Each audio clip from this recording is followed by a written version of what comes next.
Hola, buenas tardes, saludos, bendiciones, es un placer poder saludarlos, saludarlas en este primer programa, Cafecito con el Profe. De hecho, no podría faltar la taza de café, en compañía de una persona sumamente interesante, que es mi padre, Rafael Rodríguez.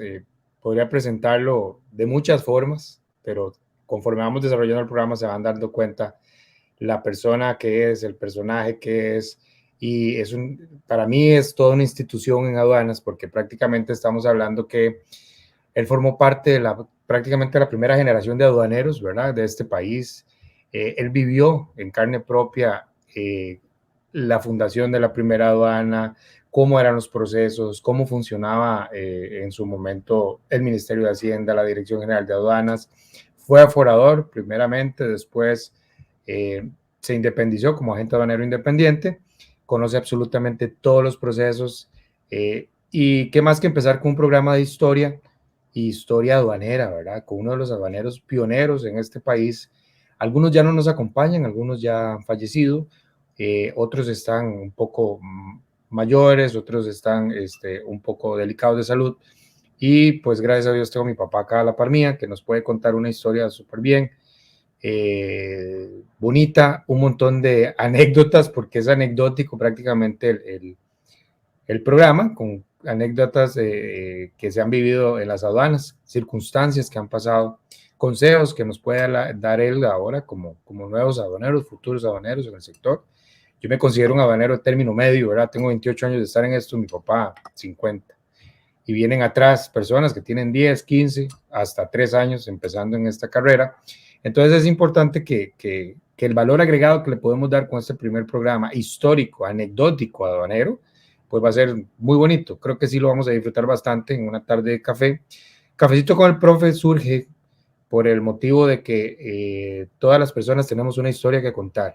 Somos profesionales, somos personas comunes y corrientes con todos nuestros problemas, vicisitudes de la vida, y a veces se hace dentro de nuestra cotidianidad, y dependiendo de los elementos o las experiencias que nosotros tengamos, temas y experiencias importantes que podamos compartir con las demás personas. Quiero también comentarles que para mí es un honor tenerlos acá en el programa, es un orgullo también, y poder expresarme de esta forma y poder tener invitados muy especiales. Muchos serán profesionales, eh, gente con muchísima experiencia en el campo de las aduanas, en el campo del mercadeo. Voy a tener gente nueva también, vamos a tener estudiantes que quieran participar con nosotros, pymes, ¿verdad?, que están empezando a hacer sus negocios, a dar sus primeros pasos, empresarios ya debidamente establecidos en el país. Vamos a tener una gama de invitados muy interesante, con enfoques muy importantes que nos puede ayudar a crecer tanto como profesionales como personas y nuestro día a día. Creo que en la vida todos los días es aprendizaje, y prácticamente el programa se tratará de eso, de apuntar un granito de arena tanto profesional como en lo cotidiano, como en el día a día de la práctica aduanera, de la práctica de mercadotecnia, de la práctica administrativa, comercial internacional, pero también la práctica humana, que es muy importante correlacionar y dejar que las personas se puedan expresar, y los estudiantes que ahorita están desarrollando sus carreras en diferentes áreas, pues darle la oportunidad también que se puedan pronunciar y que se puedan mostrar ante todo el país, porque van a ser futuros profesionales, y darles esa oportunidad y esa ventana que ellos puedan ir creciendo poco a poco, tanto en el programa como con todos los podcasts que vamos a ir posteando también. Bueno, don Rafael, no sé cómo decirle, Rafael, Chus, papi, no sé, pero es un placer tenerte por acá en el programa como uno de los primeros aduaneros que hubo en el país, y para el sector es importantísimo escuchar todas tus anécdotas y preguntas que te voy a ir haciendo conforme se van a desarrollar el programa. De verdad que es un verdadero placer, Rafael Rodríguez Carmona, un agente aduanero. El número mío de agente aduanero, para comprobar de que estoy efectivamente dentro de los comienzos de los agentes aduaneros, es el 231, o sea, soy la 231 persona que optó por ser agente aduanero. Trabajo en el sector aduanero desde 1966, cuando las aduanas eran realmente algo casi folclóricas, y que el ingreso por el detalle aduanero, por el impuesto aduanero, era muy bajo, realmente era muy bajo. Incluso la profesionalización de los agentes aduaneros vino mucho tiempo después. En este momento todos son profesionales los que optan por ser agentes aduaneros. Anteriormente yo creo que comenzó a raíz de que mi señora fue directora general de aduanas y aparte de eso, ella trabajaba antes en el departamento legal de la Dirección General de Aduanas y sintió de que la carrera aduanera debería de ser totalmente profesional. Se optó por la escuela de aduanas porque la gente estuviera profesionalizada y comenzamos más bien ya despuesito del año, podría decirse que de los 70s, a profesionalizar efectivamente al habanero, como ya convertirlo en una carrera profesional, y para optar a eso, mínimo, las personas tenían que ser bachilleres. Yo tuve la oportunidad de trabajar en aduanas muy, ¿cómo le diría? Muy limitadas en el proceso de control del ingreso por parte del impuesto de parte del Ministerio de Hacienda. Creo que el interés realmente nació de parte de los agentes aduaneros en su profesionalización. Debería de haber sido de parte del Ministerio de Hacienda, pero el Ministerio de Hacienda más bien aceptó la forma de que los agentes aduaneros, y en esto hay un nombre que yo tengo que ser respetuoso y recordarlo, el señor Óscar Ramos Valverde. Él fue el fundador, junto con otras personas, de la profesionalización del agente aduanero como, valga la redundancia, como profesional. Claro. Y de ahí todos los muchachos que en este momento, porque son muy jóvenes, los que están comenzando en la carrera de agente aduanero, han tenido que profesionalizarse y no tienen que envidiarle absolutamente nada en su conocimiento, en su aplicación de conocimiento con los demás profesionales que tiene el país. Claro. Yo soy un agente aduanero, me siento enormemente satisfecho, ya estoy pensionado, ya viví toda mi vida, estoy desde 1966, como lo dije antes, y me retiré aproximadamente en los años 85. Eso dice que duré bastante tiempo dentro de la rama aduanera. Uno como empleado de la Dirección General de Aduanas y posteriormente como agente aduanero desde el año, puede ser desde el año 75 más o menos. Wow. Sí. Bastante tiempo. Es importante también esto que dices de don Óscar Ramos, porque al César lo que es del César, ¿verdad? También, actualmente don Óscar Ramos... La profesionalización de la gente se debe a él. Claro, es bueno porque hay que darle méritos que a don Óscar, que actualmente don Óscar Ramos es el presidente de la Cámara de Agentes de Costa Rica, actualmente. Es el presidente de la Cámara de Agentes Aduaneros. Exacto, entonces vean ustedes que el presidente de la Cámara de Agentes Aduaneros actualmente fue el pionero para que nosotros, los agentes aduaneros, tuviéramos una profesión. Y no una profesión cualquiera, porque todos tenemos profesiones, yo respeto todas, pero la profesión aduanera tiene un montón de aristas y es muy complicada. Yo inclusive le digo a mis estudiantes, cuando tenemos conversaciones, que para ser aduanero hay que saber de todo. Hay que saber de leyes, hay que saber de comercio, hay que saber de transporte, de seguros, de estrategias, de ingresos per cápita, de métodos de valoración, del GATT, de la OMC, de la Organización Mundial del Comercio, Organización Mundial de Aduanas. Tenemos que saber de tratados, de convenios, de un montón de cosas, ¿verdad? Que al fin y al cabo es una carrera, lo que hace difícil e interesante esta carrera. Entonces, yo felicito muchísimo a los estudiantes recién graduados, que hace poco tuve la oportunidad de graduar a algunos, de verlos graduarse con su tesis, Y los que están ahorita activos, pues están en una carrera muy linda. Siempre les he dicho que es una carrera que no es fácil. Se los puedo certificar, no es una carrera fácil, pero es una carrera muy, muy interesante porque se aprende muchísimo, muchísimo. Y yo les he dicho a ellos también, porque parte de este programa es esto. Si es aduanero y solo hay dos opciones, o sabes o no sabes. Nada más. O sabes o no sabes, porque es determinante a la hora de hacer uno como agente aduanero, un buen desalmacenaje tiene que conocer mucho, claro, mucho del aspecto legal y aparte de eso es que la gente cree que el arancel de aduanas es un librito. No, el arancel de aduanas no es un librito. El arancel de aduanas está totalmente sujeto a toda la rama internacional de comercio y como tal se rige casi por leyes internacionales.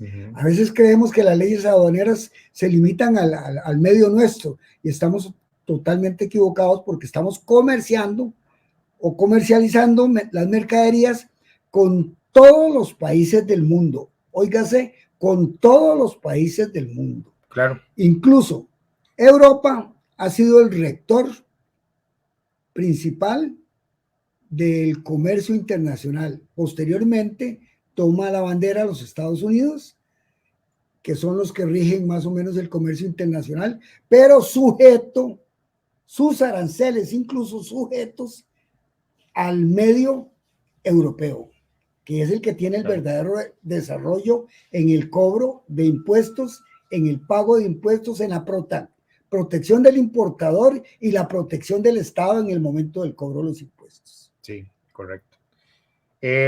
Bueno, igual vamos a tener temas también hablando de cuál es la diferencia de un certificado de origen. Vamos a tener también programas hablando sobre los tratados de libre comercio, unilaterales, bilaterales, multilaterales, porque prácticamente para eso es este programa, para ir abriendo toda esa brecha, ¿verdad?, que existe y tal vez diciendo cosas que a veces la gente no sabe desde el punto de vista práctico.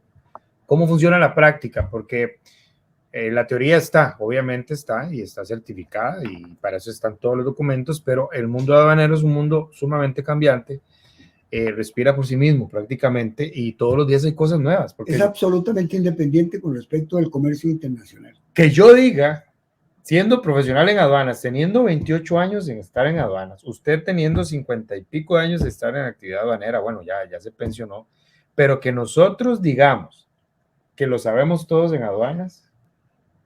No hay un aduanero. No. A nivel mundial, no hay un solo aduanero a nivel mundial que diga que conoce toda la rama del comercio. Hay gente que es muy importante en el desarrollo del comercio internacional, sujeto al pago de impuestos y a los aranceles, pero no se puede, hay gente muy conocedora del medio, pero no se puede decir porque es un ámbito universal, podría decirse. Es un ámbito universal, súper amplio, con un espectro enorme. Entonces, creo que todos los días, y estoy seguro que todos los días se aprende algo nuevo en aduanas. Todos los días. Por eso yo a los estudiantes y algunos amigos que están metidos inmersos en este ambiente, yo les digo, lean. Porque me dicen, ¿cuál es el éxito? O sea, ¿cuál es uno de los portillos o cuál es el canal que debemos seguir para tener éxito en aduanas? Simplemente yo respondo, leer. Muchísimo conocimiento. Leer, porque saber de qué se trata el arancel, saber de qué se trata el pago de impuestos, saber de qué se trata. Y aquí viene el gran universo. Saber conocer las diferentes mercancías. Claro. Y el ámbito mercantil a nivel mundial es infinito. Oiga que estoy usando la palabra infinito. Sí. Podría perfectamente decirse que los aranceles, incluso a mí me tocó algunas veces donde teníamos discusiones bastante fuertes con respecto del cobro y del pago del impuesto de mercancías que estaban entrando en ese momento totalmente nuevas. Sí. Yo tuve la oportunidad de estar en el ámbito aduanero cuando ni siquiera existían las computadoras portátiles. A eso iba prácticamente, porque es interesantísimo. Yo me acuerdo de hecho, cuando yo comencé, que tú me enseñaste a pedimentar en máquina de escribir, de hecho, en máquina de escribir. Entonces, esto me lleva al pasado. No existían las computadoras. Perdón, te tapé ahí con la mano. Esto me lleva al pasado, donde, aunque ustedes no lo crean, mi papá me llevaba a mí a la aduana central, la que ahorita es Fercori, a los 8 años, 6 años, 8 años prácticamente, me andaba para arriba y para abajo, y yo me conocía todos los departamentos, los aforadores, las aforadoras. En paz descanse don Celín Vilches, que fue uno de los grandes pioneros. Celín Vilches Argüello. Claro, uno de los grandes pioneros, hay que decirlo también, uno de los grandes pioneros en Oscar Ramos Valverde. Don Oscar Ramos Valverde. Tanta gente. Biblias, eminencias, ¿verdad? Noel Carboni, nuestro amigo Noel Carboni, que le mandamos un abrazo. Ahorita está un poquito delicado de salud, Noel, te queremos mucho y sos una parte muy importante del sector aduanero, que está involucrado 100% con la ley 7557 y su reglamento, y mucha gente, ¿verdad? O sea, mucha gente que ha pasado por acá, que ha dejado huella, que ha dejado marca. Perdón, papá, pero a Noel le debemos la inmersión de casi todos los aranceles nuevos. La ampliación. La ampliación de los aranceles, la revisión de los aranceles, a Noel y a cierta gente que estaba trabajando también en los departamentos legales de las diferentes empresas. Claro, y digamos Noel y su equipo, ¿verdad? Porque obviamente hay mucha gente detrás de todo esto. Eso es algo que nos enseñan las aduanas, que nosotros solos no podemos hacer nada, porque somos un encadenamiento de servicios y tenemos que fortalecernos siempre. Yo a veces que anda gente ahí con documentos para arriba y para abajo creyendo que todo lo puede lograr y no funciona, esto no funciona así. Por eso es que hay una carrera, por eso es que están estudiando muchos y haciéndose profesionales, porque ya esa época, y voy a la época histórica, o sea, ya me devuelvo al 100%. ¿Cómo era la aduana en esa época? ¿Cuánto duraba? Hoy se llama DUA, Declaración Única Aduanera de Importación o Exportación, o el régimen que tú quieras, perfeccionamiento activo, régimen de zona franca, el que tú quieras.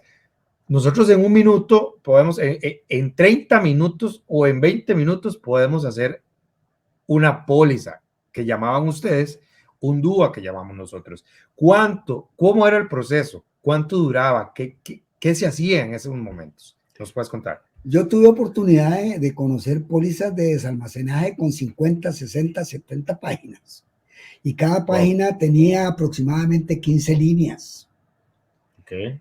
Porque principalmente las importaciones de repuestos eran muy definidas, porque el arancel era muy cambiante en todo el ámbito de internación de productos en la línea de repuestos.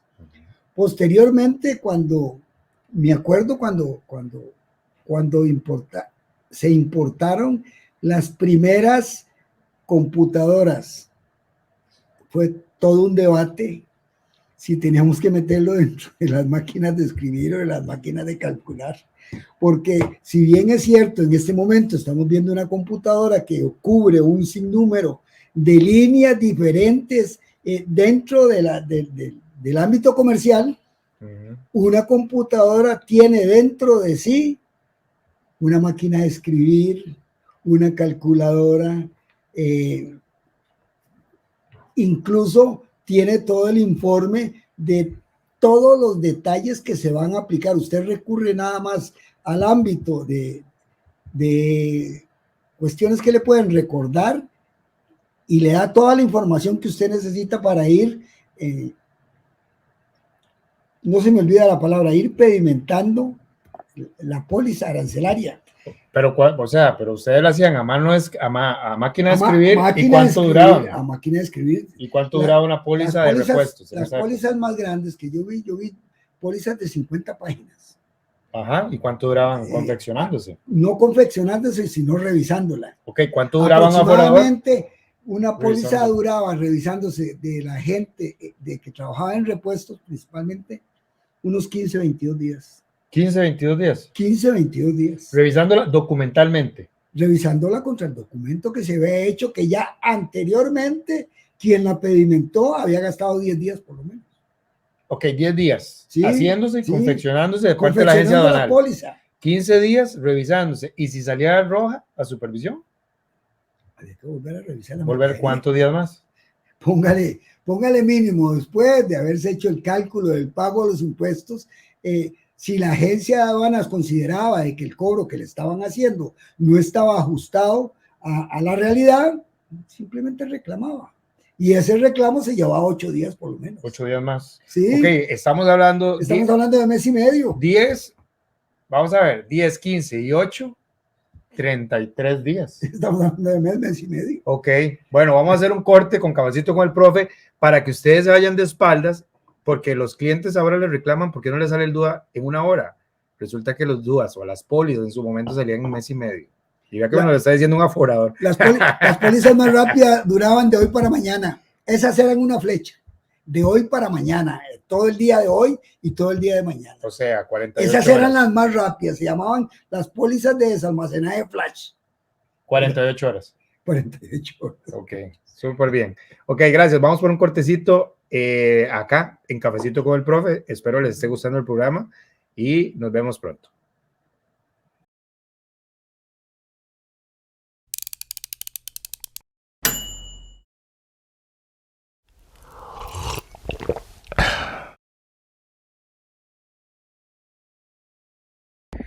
Bueno, y hablando del artículo 242 de la Ley General de Aduanas y su reglamento, pues obviamente se nos viene automáticamente lo que es la infracción tributaria aduanera, que es bastante grosera, por eso yo les digo a ustedes que, y vamos a hablar sobre ser solidariamente responsables con el fisco, porque todo lo que hacemos nosotros los agentes aduaneros recae sobre nosotros de forma solidaria, inclusive en este artículo que es lo más grosero que hay en el ambiente aduanero. ¿Por qué? Porque, y se lo voy a leer literalmente, donde dice: constituirá infracción tributaria aduanera y será sancionada con una multa de 2 veces los tributos dejados de percibir toda acción u omisión que signifique una vulneración del régimen jurídico aduanero que cause un perjuicio fiscal superior a 500 pesos centroamericanos o $500 y no constituya delito ni infracción administrativa sancionable con suspensión del auxiliar de la función pública aduanera.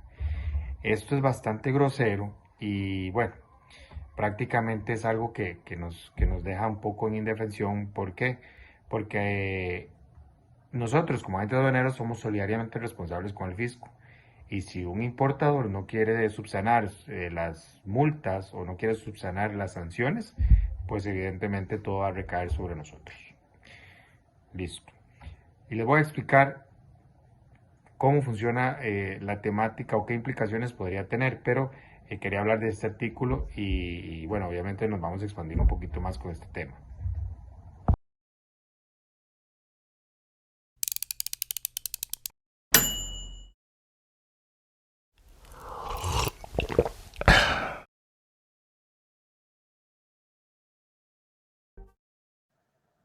Bueno, volvemos nuevamente acá en Cafecito con el Profe.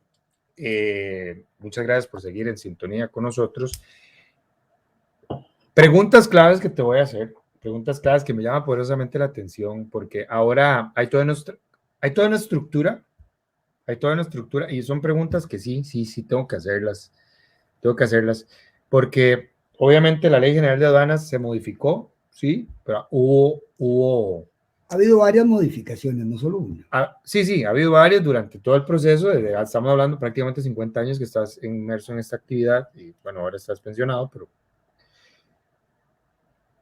el artículo 242 de la Ley General de Aduanas establece que el agente aduanero es solidariamente responsable con el fisco. Resulta que nosotros no tenemos, perdón que te interrumpa, ya vamos, resulta que nosotros no tenemos visibilidad a toda la trazabilidad y a toda la compra y venta, excepto por una factura comercial que nos entrega el importador. No la entrega, no la firma y listo. Estamos creyendo que estamos cumpliendo con toda la norma y con todos los requisitos que pide un DUA. Artículo 242 de Ley General de Aduanas dice que somos solidariamente responsables con el fisco. ¿Estás de acuerdo con eso? Totalmente en desacuerdo. ¿Por qué? Totalmente en desacuerdo porque desde el principio fue una actitud totalmente controladora del Ministerio de Hacienda a tratar de percibir la mayor cantidad de impuestos, no importa de dónde venga. Porque el problema fundamental es que el Ministerio de Hacienda, y esto casi es una acusación que tengo que hacer, el Ministerio de Hacienda cree que lo más óptimo es el pago máximo sobre la mercancía que ingresa. A nivel internacional y a nivel mundial, hay países como los Estados Unidos bastante gente de Europa que no paga impuestos.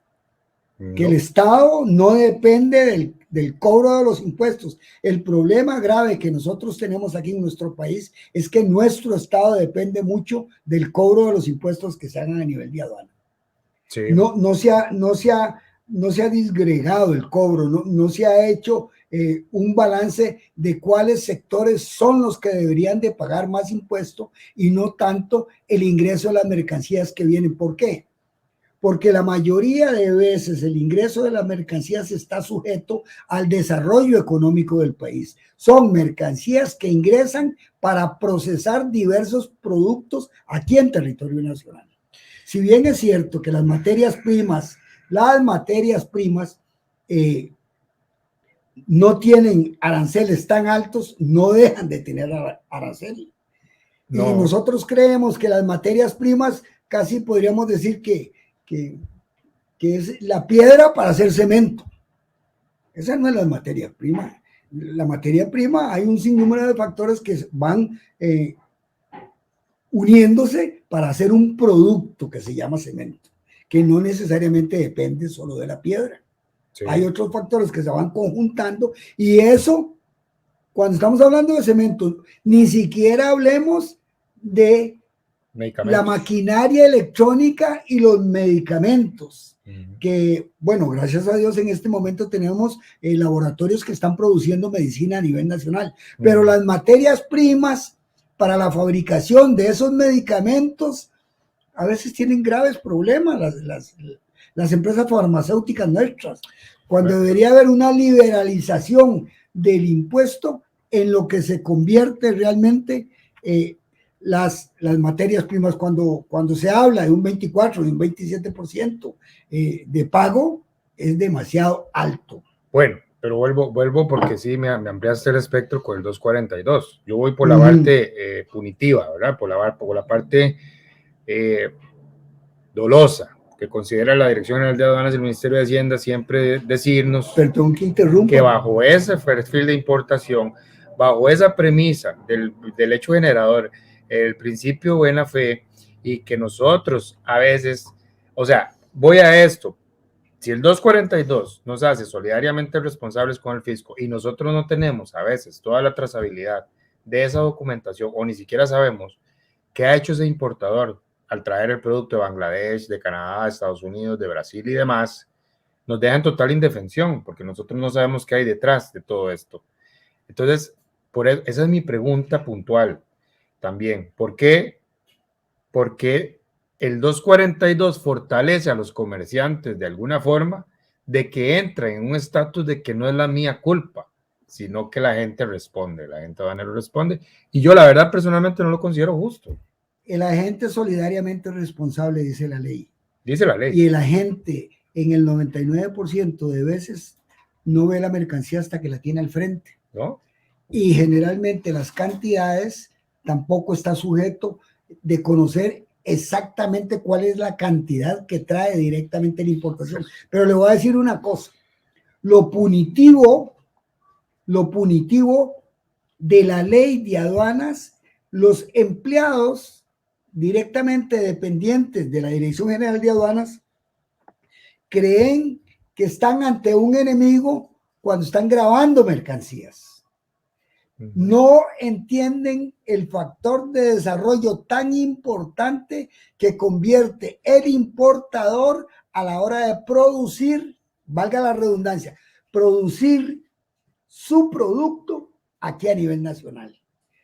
Y entonces creemos, y la Dirección General de Aduanas, yo estuve en los dos lados, estuve en la Dirección de Aduanas y estuve como agente aduanero. La Dirección General de Aduanas cree que todo mundo no quiere pagarle, cuando la gente, lo mejor que sería es que nuestro importador esté protegido por el Ministerio de Hacienda, porque es un productor de mercancías, y la comercialización de las mercancías terminadas que se importan, la comercialización protege, produce determinada cantidad de dinero con las cuales hay muchas madres que trabajan en empresas que venden mercancía, hay muchos hijos que dependen de lo que su madre lleve, hay muchas personas que dependen de lo que el empresario dé en su empleo a los costarricenses que están trabajando en la venta, en la compra, en la fabricación, en el embalaje. Hay tantas partes del producto que el Estado debería hacer una revaloración de cuáles impuestos cobrar y cuáles no. Tiene que buscar otros ingresos y no depender tanto de la importación. Hasta ahora estamos viendo una variante en la importación de vehículos, pero el vehículo es un medio de desarrollo. El vehículo lo han convertido en un artículo de lujo. Sí, lo que pasa es que acá, y vamos a hablar porque parte de este programa es eso, o sea, los vehículos que entran al país, a los únicos que le afectan, si son vehículos usados o vehículos nuevos, entrando como importación paralela, un vehículo usado puede entrar con cualquier fin, un vehículo nuevo también, y no hay exclusividad de marca para que usted se compre un producto o un vehículo X, la marca que usted quiera, y lo traiga de forma privada. Pero resulta que los grandes importadores de vehículos nuevos se dieron cuenta que no es el vehículo la unidad de transporte que voy a vender, sino que es el financiamiento generado por este vehículo lo que me genera realmente rendimiento. A la hora de la venta. A la hora de la venta. Entonces, ¿qué pasa? Yo traigo un vehículo, ya sea eléctrico, un vehículo nuevo, modelo aquí, modelo allá. Ok, soy el importador mayorista. Quiero que entiendan algo y que quede muy claro también. Todo el mundo tiene derecho a importar el vehículo que quiera de forma paralela, como una importación paralela, por el hecho de que no existe monopolio comercial en Costa Rica. Y eso no debería existir. No, no existe. Están ahí. Entonces, de forma solapada, somos nosotros los representantes de marca en Costa Rica y traemos el vehículo marca X, 200 unidades, y lo vendemos como modelo 2023. Sí, al precio que me dé la gana, al precio que financieramente pueda pagar la persona que compra el crédito, no que compra el vehículo. Entendamos algo. Se utilizan bajo modelos de importación ciertos bienes que lo que al fin y al cabo lo que termina vendiéndose es un crédito, no es un bien. Y nadie controla eso porque tiene nombres y apellidos. ¿Quiénes son los dueños de esas marcas? Entonces, vea, obviamente empezamos a hablar del 242 y nos dio un poco más para abrir la brecha con estas situaciones. Esta es nuestra actualidad. Resulta que sale la ley de propiedad intelectual. Yo soy dueño de la marca, yo soy dueño de aquí, yo soy dueño de allá, yo soy dueño del todo. Se cierran los usos de registro del Ministerio de Salud, se cierran los usos de registro por otros productos. Yo estoy de acuerdo con que todo esté regulado. Sí, estamos de acuerdo. Regulemos los productos de consumo masivo. Regulemos los productos que atentan contra la salud pública, la salud animal, contra el planeta. Regulémoslos, está bien. Pero tengamos también la capacidad de tener un ministerio calificado y cualificado para poder yo importar todos los requisitos que a mí me piden, fórmulas cualitativas, fórmulas cuantitativas y demás, y que me den el registro en 15, 22 días. Cuando son artículos de desarrollo. Cuando son artículos que generan, reactivan el comercio, generan empleo y hacen un montón de cadenas de valor, como dabas el caso de las mujeres solas que trabajan en fábricas y demás, pues ¿por qué no? Y vamos, cuando veamos el programa de emprendimiento, hay un programa que se llama Emprendimiento Mujer, Mujeres Emprendedoras.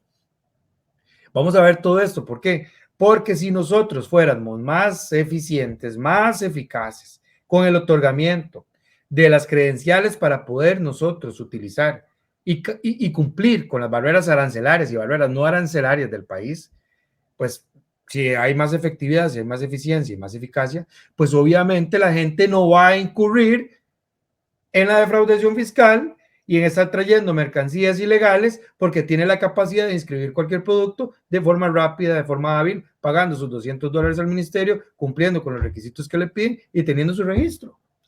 Hay contrabando porque los impuestos son demasiado altos. Bueno. Hay contrabando porque los impuestos que se están cobrando son demasiado... igual, por eso. No onerosos, sino más bien es muy difícil llevar a cabo una importación rápida. Bueno, pero ¿a qué quiero llegar con esto? Sí, y vuelvo al 242, coaccionémoslos con un artículo que paguen el doble de lo dejado de percibir por el fisco. Ok, coaccionémoslos de esa forma, pero no les demos la oportunidad de por medio de ministerios conexos como el MAC, permisos fitosanitarios, zoosanitarios, Ministerio de Salud, Eficiencia Energética, el ECA, seamos más expeditos. Ok, bueno, ¿cómo evitamos el contrabando? Con las facilidades del comercio, facilitemos el comercio, utilicemos herramientas que faciliten el comercio, no entravemos, porque yo trabo y coacciono y no se vale. No se vale. ¿No se vale? No se vale, no se vale parte de la que el Estado, en vez de ser desarrollador del comercio y convertir el comercio nuestro casi tanto como comercio internacional, permitir la importación de productos que realmente van a procurar el desarrollo económico del país, facilitarlo, hacerlo muy fácil, muy innecesario que yo me presente ante el Estado para decirle yo traje esto, yo traje lo otro, cuando hay un sinnúmero de formas de controlar el comercio en una forma directa o indirecta. El Estado tiene las herramientas necesarias para controlarlo y no estar gastando todo un ejército de personas viendo a ver si se pagó o no se pagó impuesto. Expedientes y años de investigación. Claro, claro. ¿Y qué es lo que hay que hacer?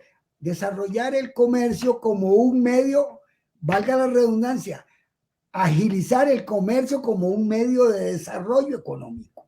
Bueno. Aquí vemos el comercio como un enemigo del Estado y no es cierto. El comercio es un coayudante del desarrollo nacional. Exacto. Y el Estado no lo ha entendido. Le voy a contar un chisme, porque estamos tomándonos un cafecito. Entonces le voy a contar un chisme.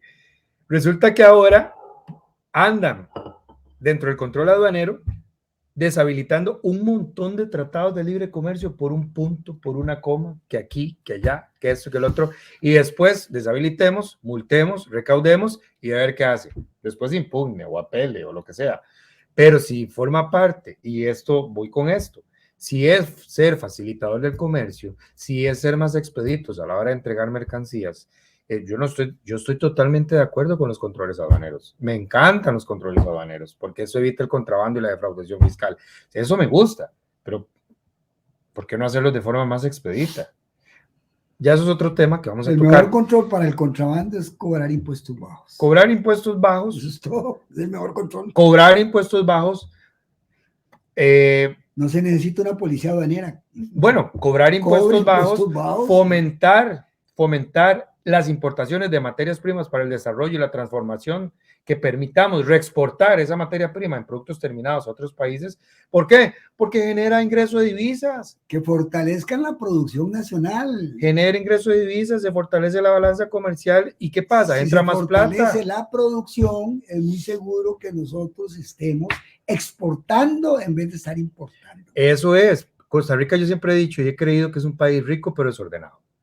Porque hemos aguantado un montón de descalabros y después lo hablamos en otro lado porque ahorita no es el punto. Bueno, contame y contanos a todos porque estamos un poco ansiosos por saber alguna anécdota que viviste como forador en esos tiempos de la aduana principal o cuando trabajaste en la aduana de Paso Canoas, por ejemplo. Bueno, trabajé, voy a hacer más o menos explicar. Ponete histórico. Trabajé en la Dirección General de Aduanas, en la aduana principal, en la aduana de Peñas Blancas, en la aduana de Paso Canoas, en la aduana de Golfito, en la aduana de Punta Arenas.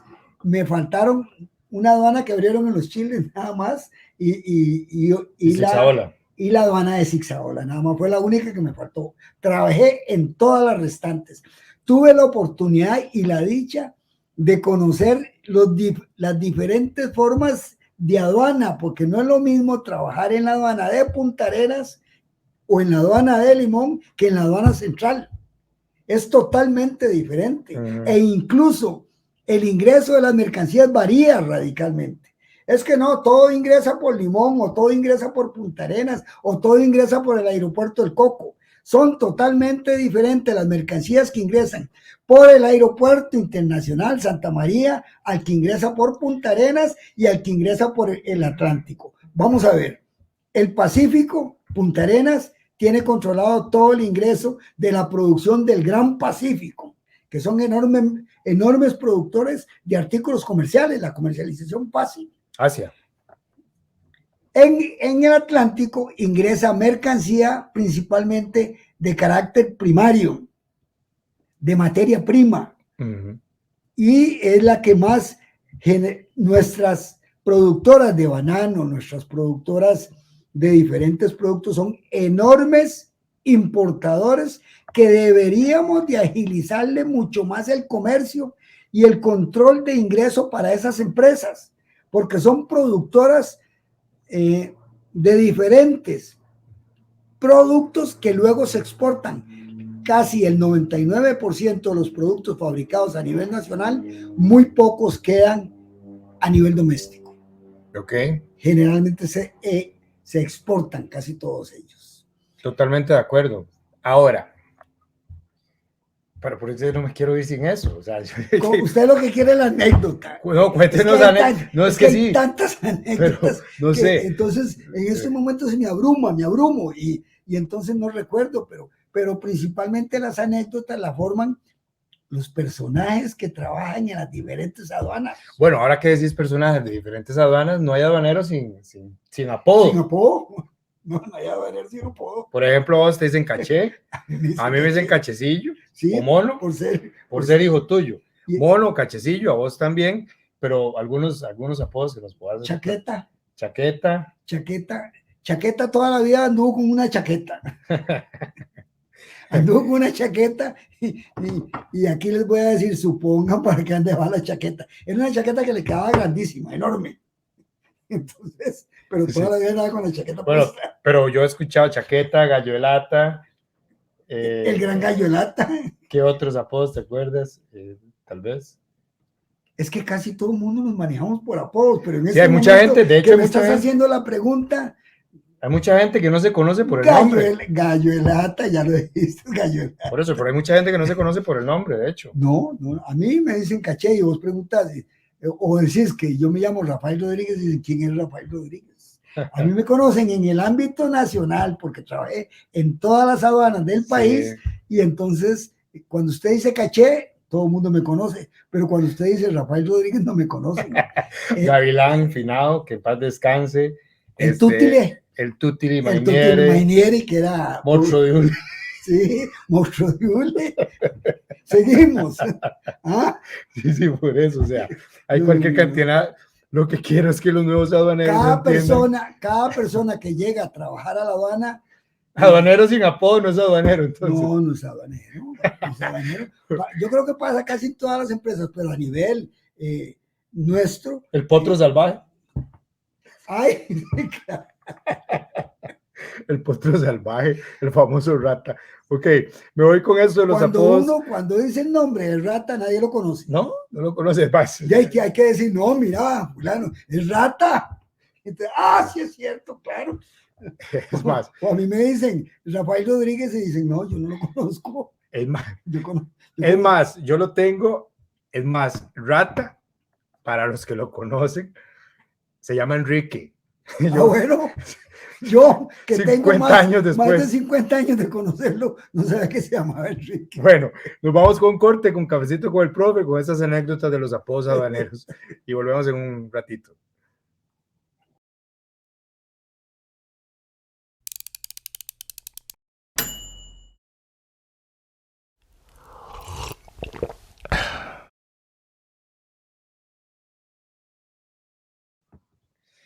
Bueno, volvemos acá a cafecito con el profe.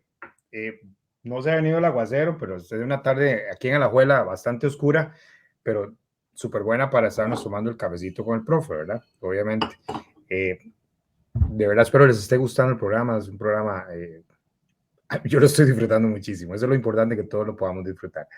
Bueno, me contabas alguna vez como anécdota, ahora sí me estoy acordando, de una vez que te quisieron contrabandear en la aduana, siendo vos aforador, en la aduana de Paso Canoas querían contrabandear unas cobijas.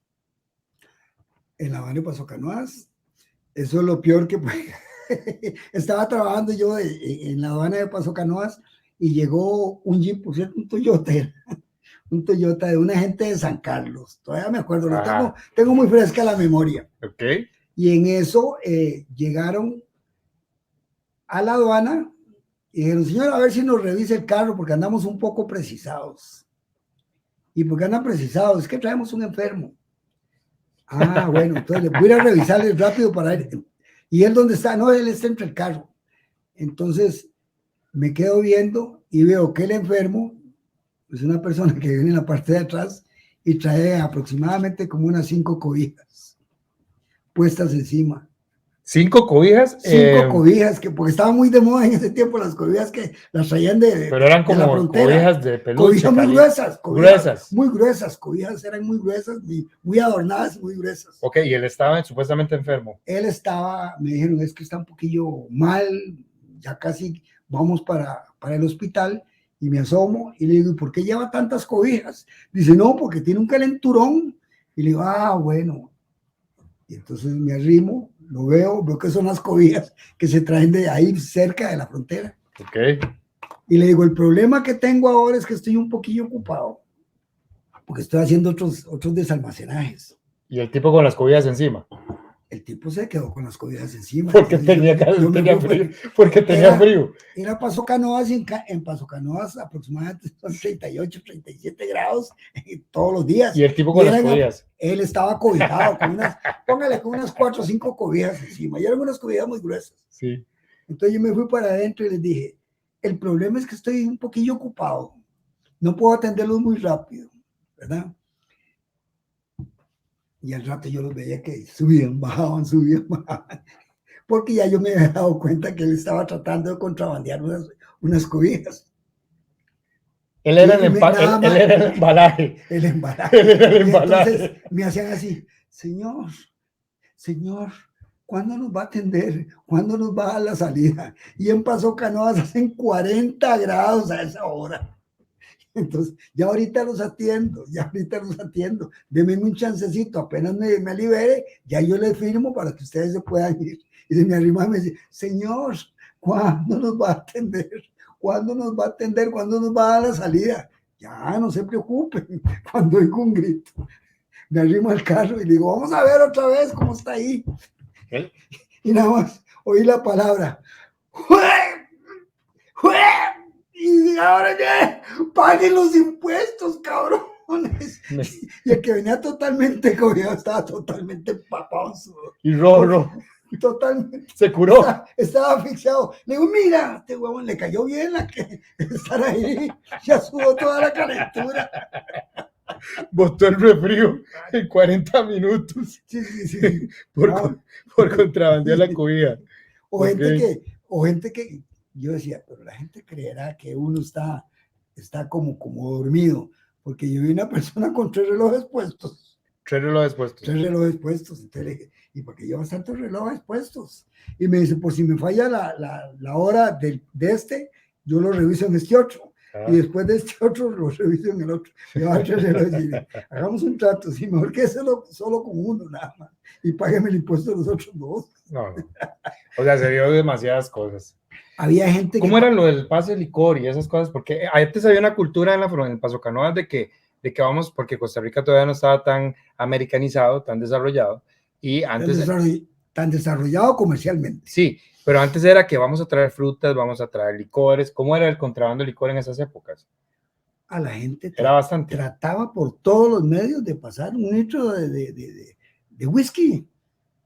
Se ponían como locos cuando llegaban a la frontera y no era hasta un efecto moda. Claro, era como y engañarnos a los aforadores. Yo era aforador, entonces engañarnos a los aforadores era lo más bueno que tenían, el mayor logro. O sea, la cereza en el pastel era engañar a un aforador. Claro, paquetearlo. Sí, y lo paqueteaban a uno. Mira, es que llevamos ese licor porque mi mamá padece de para frotar a la señora. Y hay que darles una frotada. Con whisky. Frotarla con whisky. ¿Pero por qué con whisky? La frotamos y le damos un traguito. Eso es un tratamiento que hay que llevarlo todos los días. Sí. Porque si no padece de eso y ahí se nos puede morir. La gente inventaba algunas cosas que uno decía, pero Virgen Santísima, ¿por qué en vez de decirle a uno de una vez, tengo el interés de pasar cierta mercancía, ¿puedo o no puedo? Uno le da la forma de poder ingresarlo o no ingresarlo. E incluso había impuestos que eran muy baratos, muy baratos. Y la gente no sabía que pagar un reloj, 2 relojes, 3 relojes, era muy barato. Sí, pero siempre esa cultura de hacer lo malo, lo correcto. La cultura que tenía la gente del engaño, más bien no de lo malo, sino del engaño. Sí, lograr que a mí no me cobren impuestos. Y eso yo tuve oportunidad de verlo en Paso Canoas, y en Peñas Blancas es totalmente diferente, porque en Peñas Blancas los ingresos por las diferentes aduanas marcan ciertas diferencias muy marcadas, Si usted está en la aduana de Punta Arenas, el ingreso es de mercancía que viene del oriente, y es un impuesto muy masivo. Si usted está en la aduana del Atlántico, de Limón, el ingreso de mercancías, principalmente la importación de vehículos y otras mercancías que vienen de los Estados Unidos, ingresan por la aduana de Limón. Por la aduana central ingresa lo que se traslada de Limón al centro de San José, o de Paso Canoas, de Peñas Blancas, de Punta Arenas a San José. Ahí entra a la aduana principal. Por eso la mercancía era muy diversificada en la aduana, y ahora que todo se descompuso en almacenes fiscales, entonces principalmente en los almacenes fiscales de aquí, de la meseta central, se nota la diferencia marcada con los diferentes almacenes fiscales de las fronteras y de los puertos. Todavía pasa. Todavía se marca mucho la diferencia. De hecho, dijiste una frase muy interesante: cuando ya ahora se maximizaron los almacenes fiscales, se amplió el espectro de almacenes fiscales. Ahora hay cientos de almacenes fiscales por cada jurisdicción, por cada aduana. Yo estuve en el nacimiento de los almacenes fiscales. Bueno, los almacenes fiscales, mi señora, ya fallecida, mi señora fue directora general de aduanas y promovió 2 cosas muy importantes. Promovió el desarrollo de los almacenes fiscales y promovió la profesionalización de los agentes aduaneros. Muy bien, tenía que decirse y se dijo. ¿Es cierto que ustedes, los agentes aduaneros de hace 50, 40, 30 años, eran buenos para el caldo sucio? Sí. Había mucha. Se quebraba mucha botella. Y creo que el bar creo que la aduana de allá, la antigua aduana, que se llama. La aduana principal. La principal, por ahí por Fercoria ahora, había un bar al frente, ¿verdad? Creo.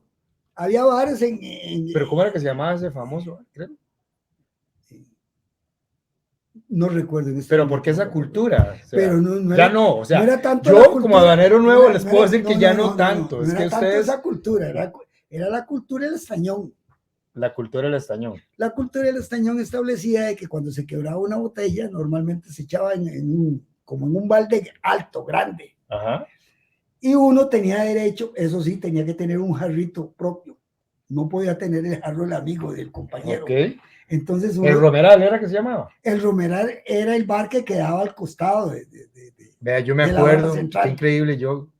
Pero le voy a decir, papá, también estaba el estañón. Cuando se quebraban botellas, ¿verdad? El líquido se echaba en ese estañón. Se echaba whisky, se echaba vodka, se echaba cualquier ron, cualquier tipo de bebida, se echaban todas juntas. Imagínense lo que es hacer. Era una saca. Era total. Y entonces usted tenía derecho, le regalaban un trago, ahí estaba eso. Usted llegaba con su tacita y sacaba, totalmente limpia. Había alguien que la controlaba, para ver la taza. Entonces veía la taza, uno se la mostraba y uno tenía derecho a sacar. No. De lo que se recogía. Increíble. Tenía derecho a hacer un viaje, nada más un viaje por día. Un viaje a la saca. Un viaje, pero un estañón que tenía más o menos unos... No, increíble. Bueno, pero no, ahora ya los aduaneros nuevos somos de otro corte. No son de otro corte. Yo estoy hablando de la aduana vieja. No, no, por eso es historia lo que estamos hablando. Claro. La aduana nueva yo creo que ya no tanto, me parece. Bueno, voy a hacerle, ya estamos hablando del programa Cafecito con el Profe, espero les haya gustado, se me fue el tiempo volando. Lástima, bueno, vienen más programas. Hay tantas Rafael cosas Rodríguez, que contar. claro, Rafael No Rodríguez. me dejó contar ni la tercera parte, dijo. No, es que se puso. Tengo que decir, no, señor, tiene que darme chance más. O segundo, tercer programa. No, hay toda una historia. Claro. Voy a hacerte 5 preguntas cortas y me vas a responder con 5 respuestas cortas porque estamos cortos de tiempo. ¿Sí? Dios. Todopoderoso, el creador del universo y de la vida. Familia. Importantísimo, es el factor de desarrollo de cada ser humano y el protector de cada ser humano. Hacienda. Una forma que viene profesionalizándose y no ha terminado de profesionalizarse. Sigue ahí. Sí. Contrabando. Una forma de vida de un sinnúmero de personas y también de gente que comercializa productos que no pagaron impuestos porque los impuestos son muy altos, innecesariamente altos. Amigos. Importantísimos. Sin amigos no podemos vivir. Es el centro de la vida y es lo que nos permite, como núcleo social, tener pertenencia. Muy bien. Gracias. Tuvimos al señor Rafael Ángel Rodríguez, invitado principal de Cafecito con el Profe, un ex aduanero de hace 50 años, ex aforador. Perdón. Diga el apodo porque si no, no me conoce. Sí, Caché. Si yo digo Rafael Rodríguez, nadie lo conoce. Caché, famoso Caché. Con esto cerramos el programa. Fue muy, muy agradable ver la parte técnica, la parte profesional, la experiencia. Te equivocaste cuando dijiste que te acordabas que a los 7 o 8 años llegaste a La Habana. No, llegaste de 3 meses de nacido. Oigan. Desde ahí al año, a los 2 años, te llevaba a pasear a La Habana. Bueno, imagínense, a mí siempre me dice, pero ¿por qué usted estudió aduanas? ¿Por qué ejercen estas si tiene otras carreras? Y se dieron cuenta por qué, porque desde los 3 meses me llevaba mi papá y mi mamá a la aduana. Sí. Y me tenía metido ahí todo el día. Bueno, terminamos el programa de Cafecito con el Profe. Ojalá haya sido de su agrado, verdad que sí, algo personal, algo íntimo, pero muy abierto para todas las personas. De esto se trata el programa. Espero lo disfruten. Los próximos que vienen vamos a tener otros invitados también. Y bueno, hasta aquí llegamos. Bendiciones y que tengan una excelente semana.